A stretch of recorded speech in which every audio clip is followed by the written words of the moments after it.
Come on in to Margaret McSweeney's Kitchen for Kitchen Chat, where every week you'll meet chefs, cookbook authors, foodies, gourmets, and just plain people who love to eat. And along with laughter, chat, recipes, and stories about food, you'll sometimes also hear words of inspiration, love, and hope. As Margaret always says, Kitchen Chat is food for the senses and food for the soul. So grab a cup of coffee, put your feet up on a comfy chair, and get ready to spend a little time with Margaret and her friends. Hello, everyone, and welcome to Kitchen Chat. This is your host, Margaret McSweeney, and I am just so delighted that you are joining me here in my Chicagoland kitchen today. And I just want to personally express my appreciation for following me along this culinary journey. It's so exciting, some of the places it has taken me. My oldest daughter, Melissa, and I traveled to London a few weeks ago and actually had afternoon tea with one of the delightful chefs I had interviewed, Chef Eric Lenlard, master patissier.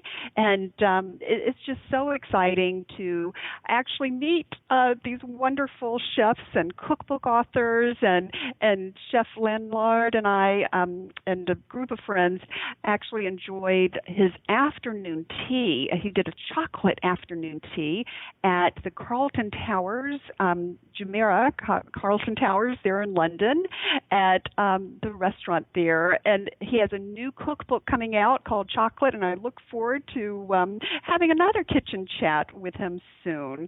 And I just want to encourage you and welcome you back into my kitchen. Please, I'd love to hear what you're up to in your kitchen, and send fun recipes and everything.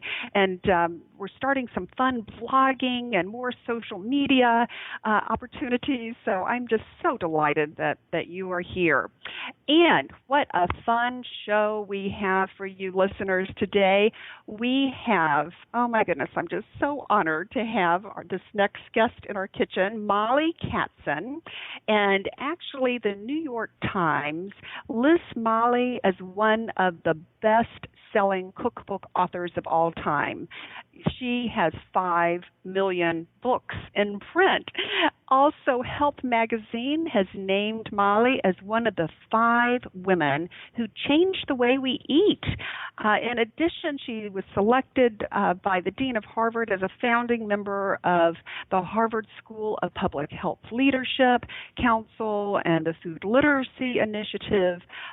She's a judge for James Beard Foundation Cookbook Awards, and just she's award-winning. What else can I say? And you are going to love, love, love her new cookbook called The Heart of the Plate, Vegetarian Recipes for a New Generation. So let's welcome the guru of all things green, Mollie Katzen. Mollie, welcome to Kitchen Chat. Thank you, Margaret. I'm thrilled to be here. Oh, this is fun. So how did you get your interest in vegetables? I mean, this is just so, you really are a revolutionary presence. It goes so far back. I was really a kind of a vegetable geek even when I was a child, so it was very early.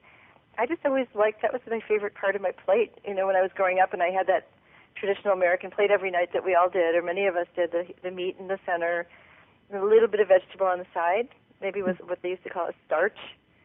But the vegetable was always my favorite part of the meal, even though when I was a kid it was a frozen vegetable. It didn't matter. I loved it. Whatever it was, I loved it. And I grew up in the South, so we had a lot of those frozen vegetable casseroles that we'd have for potluck and everything. But I used to love those too. Yeah. I loved them. But you have truly brought great taste to vegetables, and I am so excited to share with the listeners your new book, The Heart of the Plate, because it truly is, first of all, just beautifully done. And I know also in your resume you are an artist, and did you design some of these beautiful pictures that accompany the pages? All of them. That was the other piece of the project, was that my publisher, I'm actually a painter. I'm not a trained photographer, and I'm not even a trained cook, actually. I learned by doing, but I am a trained painter. and so I love these books. All my books, or most of them, have my art in them in one way or another, whether it's drawings or paintings. So that part I'm always just thrilled to do. But because of that visual sense that I guess my publisher really liked, and the fact that there are pretty much, it's important that there be photos in cookbooks now. They didn't used to be, but photos are pretty much an essential part of a cookbook most of the time now. My editor actually wanted me to style my own food and take my own photos in my own house. So it's not, it's not magazine photography. It's my home photography. Oh, but it's beautiful. It's my own cook. I've cooked every dish that is shown in the book myself. That is what I made in my kitchen, and those are my dishes. And so there's a very personal, almost intimate quality to yes. that. And that's important. I think it's important to me. Not all cookbooks have a personal and intimate kind of sense of connecting with the reader, and they're not all meant to. It's not the, so to speak, flavor of each cookbook. But with me, that's how I do it. I like to let the reader feel that I'm someone they know and trust. As much as having never met me. Exactly, and you can just get that inviting feel by going through the pages, and not only are you an artist on paper with your colors, you are an artistic word crafter. I mean, let me just read a little excerpt from one of the pages, and it's like, wow, this is for the cucumber melon peach gazpacho recipe on page 52 of The Heart of the Plate. And Mollie writes, it's like words out of a novel. Dappled like a summer fruit version of a Seurat painting, this refreshing hot weather special might come out slightly different each time, depending on the colors and flavors of your melon and peach. I mean, that is just beautiful. Here you're comparing, peaches and fruits to the dappled, like a summer version of a Seurat painting. It really looks like the visuals are so important. Yes. Cooking, and there's so many more kind of upbeat visuals when you're working with fruits and vegetables and grains and legumes than with just meat itself. I'm not anti-meat at all. A lot of people, when they see the word vegetarian, they think they brace themselves for a diatribe against eating meat. They brace themselves for being lectured or judged or something. But I'm not. That's not my bent at all. My bent is simply that I'm so busy getting as much plant food onto the plate as I can possibly fit, that by the time I've heaped it on, there's really no room for anything else, and there's really no thought of putting anything else on there because it feels so complete. Yeah. And that's just because the vegetables and fruit are so beautiful, and they have just all these little visual kind of effects that you can, if you cut them this way and juxtapose them that way, and add other ingredients that bring, like shine from an olive oil or sparkle. In the case of a red onion, if you slice it thin, you can literally sparkle it up with some vinegar and sweetener, and it could be honey or agave. And you get these bright colors that are just so cheerful and so compelling. They really pull people into the food. Oh, yeah, it's like you're painting a plate. Yes. And what I really am hoping for is for whoever uses the book, and the dishes are not they're not complicated. My cooking of vegetables and fruit has become simpler and simpler over the years, and I know a lot of people worry, if I'm going to start making mostly vegetables some of the time. It doesn't have to be all the time. It can be someone who you can enjoy your meat a great deal on a Monday night but want a vegetarian dinner on a Tuesday night, and that's fine. Doesn't mean you have to sign up for a new identity. Right. And I use the word vegetarian as a descriptor of the food.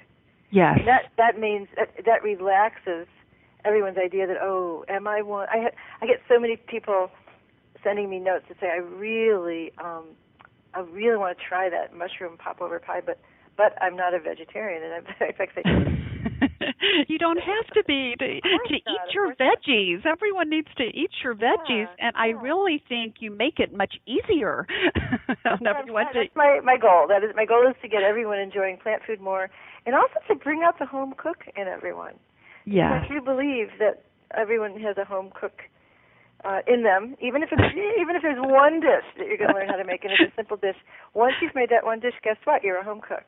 Oh, well, you are so sweet because I'm taking this as personal encouragement because as my listeners know, I'm very challenged in the kitchen. But I am going to try these dishes because you make it very inviting and not intimidating and it's just really a soulful read. I just enjoy it and it's inspiring and I think I can do this. So Oh, good. Oh, I'm so glad. yes, Because I don't believe you're a non-cook at all. I believe you are a cook. oh, you have a lot of confidence, and I appreciate that. I have confidence in you. Thank you. I appreciate that so much, and it's very timely too. I have both of my daughters are vegetarians, and it's been kind of a challenge in terms of how do you make vegetable dishes exciting and not keep repeating the same ones and all of that. And I love the variety, and not only on some of the basic dishes, but you take us on a culinary journey. I would love the readers to, when you get this book, look on page 88 of The Heart of the Plate. And forgive my pronunciation, Molly. I don't know how to say this. Is it called fatouche or Fatouche. That's perfect. Fatouche. Oh, okay. My pita bread salad, which I love, with a sumac dressing, which is very tart. And what is sumac? So there are a lot of ingredients, I'm not familiar with, a lot of different dishes. So sumac is an herb. It's a floral herb, and it's you can buy it powdered, and you can buy it in, if you have anywhere near you a store that sells Middle Eastern spices and pomegranate molasses and dried chickpeas in the Middle Eastern style, that type of thing. Mm-hmm. Then you can find dried spices there, and sumac is one of those things you can buy dried. And what's really cool about it is that it's a beautiful purple color. You're not going to end up with a purple vinaigrette. Oh. But it's a lovely kind of that kind of color, and you can spike your vinaigrette is basically always the same. Where you start with some acid, usually vinegar, maybe sometimes also lemon, and some allium, whether it's garlic or shallot, very finely minced, sometimes even onion, and salt, and maybe a little sweetener, depending. In this one, a little bit because it's very tart. And you start whisking, and then as you whisk, you drizzle in olive oil, and it thickens. It becomes an emulsion, and that's what makes a vinaigrette. But you can vary the different flavors in a vinaigrette, and so sumac itself is a spice that's actually ground from berries. It's a very floral kind of flavor to it, and the berries are from a bush native to the Mediterranean, and usually you can find it in, as I said, Middle Eastern grocery stores. Yeah. You can always use a za'atar or something like that, a za'atar spice mix, because that often has a lot of sumac in it too. And but not to get hung up on that one ingredient. Yes. So you make a beautiful vinaigrette with that, and then you make a salad with cucumbers, bell peppers, and cherry tomatoes and scallions. Very simple, very normal salad with a lot of mint in it. Right. Oh, and then you dress it with a sumac, and you if you have purslane, which is a wonderful green. Yes, I was going to ask you about that. It grows as a weed in many places, but it's a delicious green, very nutritious. But since that is the traditional one, but since I don't want to scare people off ever with the ingredients that are too exotic, I don't have a lot of vanity about my recipes. I feel that sometimes someone write a recipe and is like, I know about this cool ingredient and you don't, and I'm going to use it. And then sometimes I feel like there's this kind of I'm knowledgeable kind of vanity about a recipe, but I don't really need for people to think I'm knowledgeable. That's not my right. point. My point is I want to make these recipes accessible to people so they can make these recipes in their kitchens. And so I'll always offer a substitute. So here I'll go on and on about purslane and how it's really good for you, and blah, blah, blah. But I'll also say if you can't find it, use romaine. Just plain old romaine lettuce. Okay. And it will still be absolutely delicious. Wonderful. And just kind of a little side note, I understand that, first of all, each recipe in this book has been tested at least 4 times. And what I really like to, and you kind of alluded to it, you use ingredients readily found in ordinary supermarkets or natural food stores. And I love how you say, okay, you don't have to go for the foods you can't pronounce. You can kind of substitute it with something you're familiar with. But what a wonderful opportunity, too, to, try to experiment with these new dishes. So personally, I'm going to look for purslane. Is that how you say it? P-U-R-S-L? Yeah, purslane. Purslane. Yeah, I was up at a farmer's market last week in Seattle, and they made this dish as part of one of the bookstores had a booth, and they were giving out samples of fattoush, and they actually found purslane. It was really fun to have it made with the real thing. But that said, again, it's fantastically good with just plain old romaine. I get very excited when a recipe comes out beautifully with very ordinary ingredients. Yes, and that makes me happy. I don't need it to go down the exotic lane. I like it to stay. If things stay simple, fine with me. I'm actually thrilled when that happens. Oh, and I love how you do have these recipes that have simple ingredients. Sweet potato pear soup. Who would have ever thought of pairing sweet potatoes and pears for soup? I love it. Oh, it so works. I also have some pear nectar in a root vegetable stew. I have a whole section. One of my favorite sections in the book is I have some vegetable stews that are easy and kind of hearty, and each one of them has a hat, some kind of accessory that makes it fun. Like with I have a stew that's sweet potatoes, black beans, and red peppers, sweet bell peppers, and a peanut sauce. It's a Caribbean stew. And I serve it with a little empanada, with a very easy dough that you fill with green banana and pepper cheese. Wow. And then you saute it, and it gets really, it's just like a little crispy, savory turnover. You put in a splash of lemon juice in with the banana. It's so good. Oh, that does sound delicious. Another section I really enjoyed looking at, too, in your cookbook, The Heart of the Plate, is the cozy mashes. I always think about just mashed potatoes, and I never really thought outside of that box where you could mash broccoli and green peas and Cuban-style black beans to add more color and taste to dishes. It's so nice to be able to, once in a while on a rainy day, just eat a bowl of mashed vegetables with a spoon.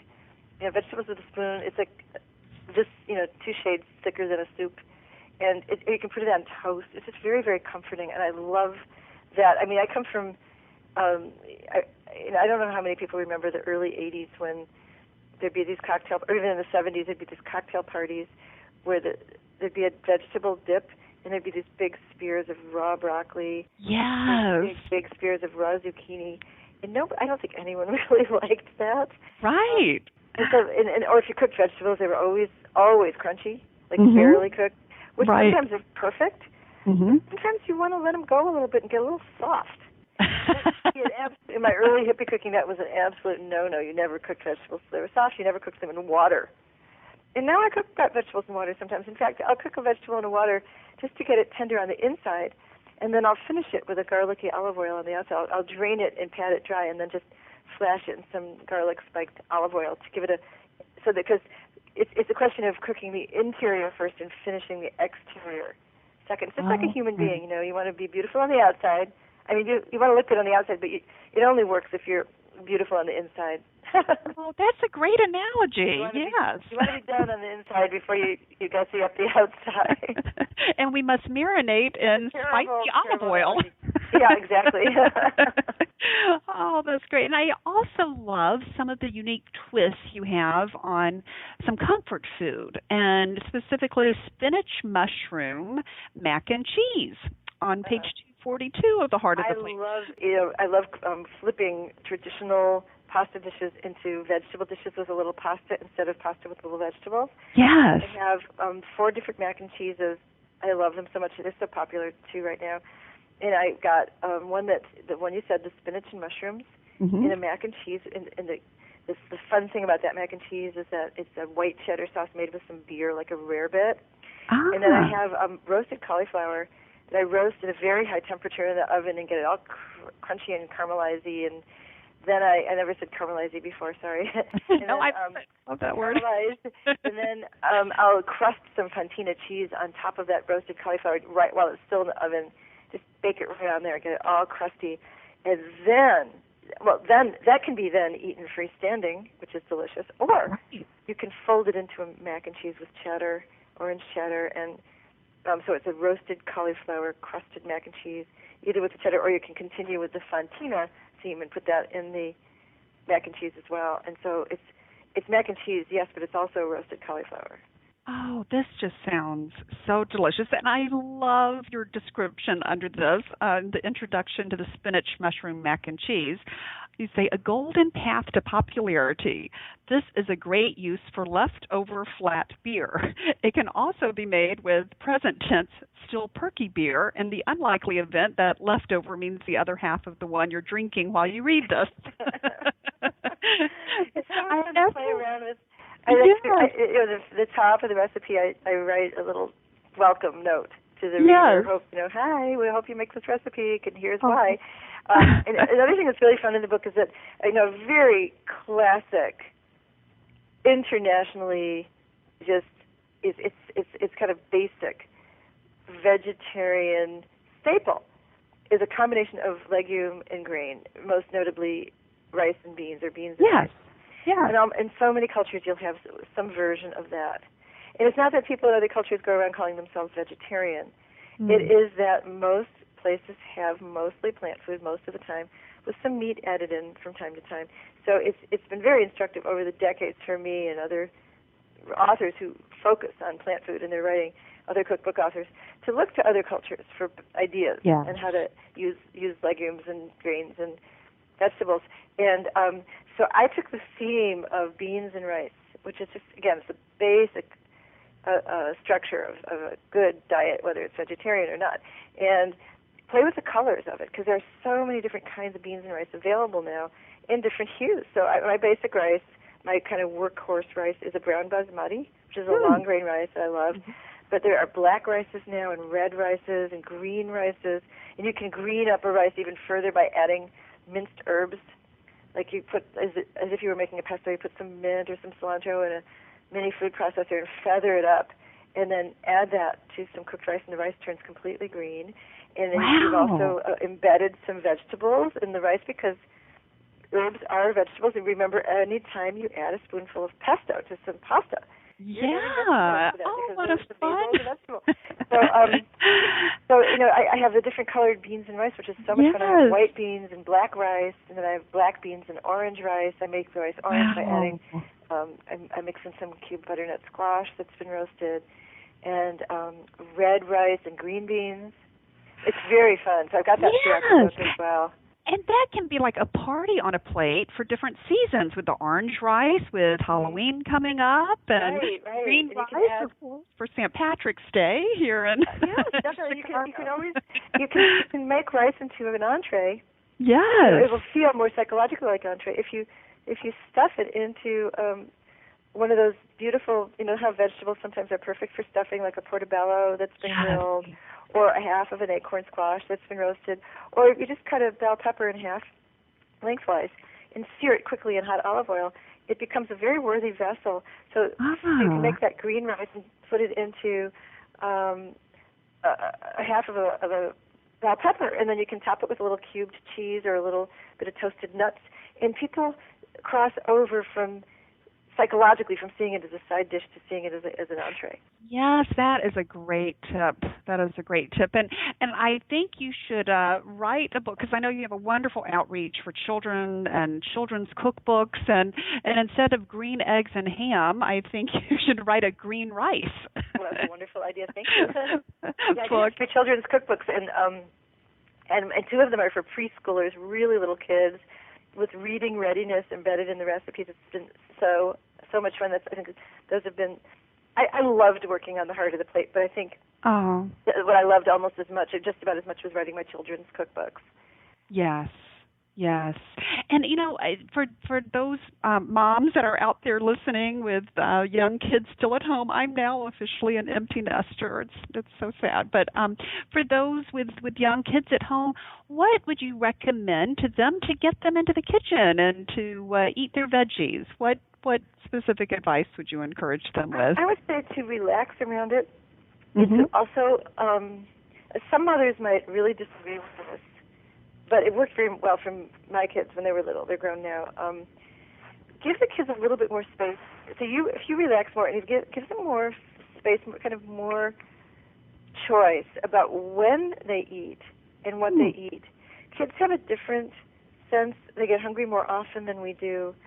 And if you're very, very fixated on you must save your appetite for dinner, and everything's focused on dinner becomes very fraught with pressure. It can. Yeah. And they might be hungry after school, or if they're little kids, mid-afternoon. I think that the idea of giving them autonomy over what they eat is very important. So what I used to like to do with my kids, and now I do it when I visit preschools, is we put out a child on a child level table so they can reach it, some healthy little bites that they can snack on, but that won't be snacks that quote unquote ruin their appetite, but snacks that are real food, like little cubes of tofu on toothpicks that they can dip into a little dipping sauce, or cubes of cheese if they eat cheese, sliced apples, baby carrots, maybe some cooked pasta, like the kind that's a substantial shape, like a little piece of farfalle, a bow tie that they can dip into a little pesto as like a little dip. Kids love. Yes. Steamed broccoli spears that they could dip into a little miso almond sauce. And those sauces are something that the kids themselves can help you make. Oh, that is a great idea. Yeah, if you relax a little bit about it having to be a meal and consider it a very healthy snack, those snacks can add up, and the kid will be just, the nutrition will follow. Exactly. And I love, too, not only have you helped with the nutrition of the younger kids, but also the older kids, partnering with Harvard and doing a food literacy initiative. Yes, we did. I worked on co-creating a food literacy project at Harvard University between 2003 and 2010. We had this wonderful time. I was going there and just helping them with recipes for better vegetarian choices in the dining halls, and explaining why and what it meant, and talking with athletes about what their training diet might be. And I'm not a nutritionist, and I'm not a nutrition advisor, but just I supplement nutrition education by showing them what it looks like on the plate and making the actual food and making it delicious. Yes, and I also love, too, that Chef Jamie Oliver endorsed your book, saying, that it's just a wonderful, veggie. It's just great. That was really nice. I was with him a couple of years ago when he was here. We gave him an honor at Harvard, and he was just so gracious. He's an incredible person. He really is all that. People admire him, but for very good reason. And it just was so nice that he was giving me support for my book. I was really happy. And I just found the quote, "A big fat book of lovely veggie recipes." That's what Chef Jamie Oliver says about The Heart of the Plate by Mollie Katzen. I love that he said that. I just had such a good time working on The Heart of the Plate. And as I mentioned, there were a bunch of recipes that didn't quite make it into the book because I had so many recipes. So I'm putting a bunch of them online on my website. I have a lot of free recipes on my website. Yes. MollieKatzen.com. That's MollieKatzen.com. And if you click on recipes, you'll get a whole bunch of free stuff. And yes, and listeners, I'm going to provide a link to Mollie's website. Once again, MollieKatzen.com, MollieKatzen.com, with some great recipe resources and even for cooking for kids, and just wonderful, wonderful things are on the website. And also there is a link to her new book, The Heart of the Plate, and just some great, great recipes that you'll enjoy. Also, please follow Mollie on her Twitter feed, Mollie Katzen, and Facebook, and enjoy the social media party as well. Yes, and for those Chicago listeners, I am just so thrilled to let you know that Mollie will be in Chicago October 15th for the Chicago Ideas Inc. seminar hosted, I believe it's by Hyatt, and it'll be at the Cadillac Theater downtown. And what will you be speaking about, Mollie? Guess what I'll be speaking about? I'll be talking about food and plant food and enjoying it and giving cooking tips and telling some stories. It's going to be really fun. Oh, and one of our listeners asked, do you have a garden, and what types of vegetables do you grow? I have a lot of gardens. Most of them are California natives, and not. I don't have specifically edible gardens on my hillside. It has a lot of rosemary and lavender.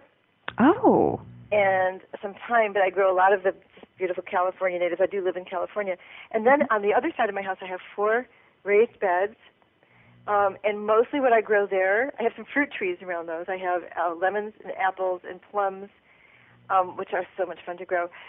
And blackberries, which will grow wild, which is neat. Oh. The flat beds have mostly greens and some artichokes. I don't have enough sun to get tomatoes really vine ripened. Mm-hmm. So I have a perfect little fog belt climate. So it's perfect for kale and several different kinds of arugula and lettuces and spinach. And some of the more esoteric greens like shiso. I grow a lot of shiso. I just love it. And what is shiso? So it's I call it the Japanese answer to arugula. It's an herb that you often find in Japanese salads and in sushi. It's very strong and peppery. I grow watercress, but largely the big leaves, kale, collards, chard, mustard greens. I'm just crazy about greens.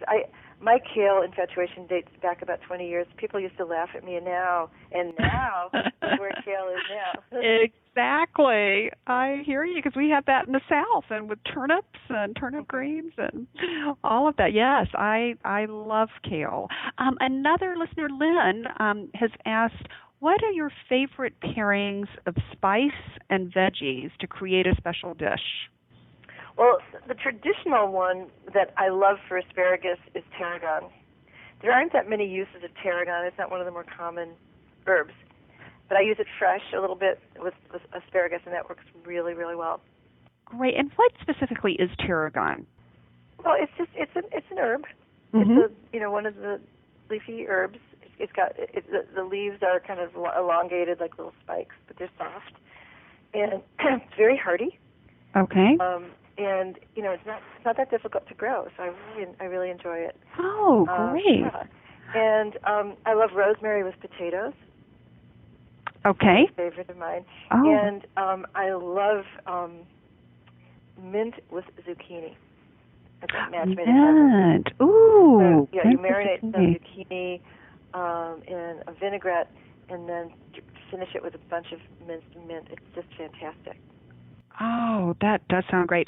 A mommy blogger, dear friend and listener, Beth, has asked, she tweeted in saying, love her, Mollie Katzen, and advice for getting kids to try new veggies. I know we touched upon, getting them into the kitchen, but what about, new veggies when it might not, how do you make it really appetizing and colorful? For little kids, and if grown-ups don't mind, if parents don't mind the slight element of food play with this, I would say cut them small. A couple of things. One is to cut them in fairly small pieces, like child bite-sized pieces, and cook them and put them on toothpicks and have a delicious, very full-flavored dipping sauce.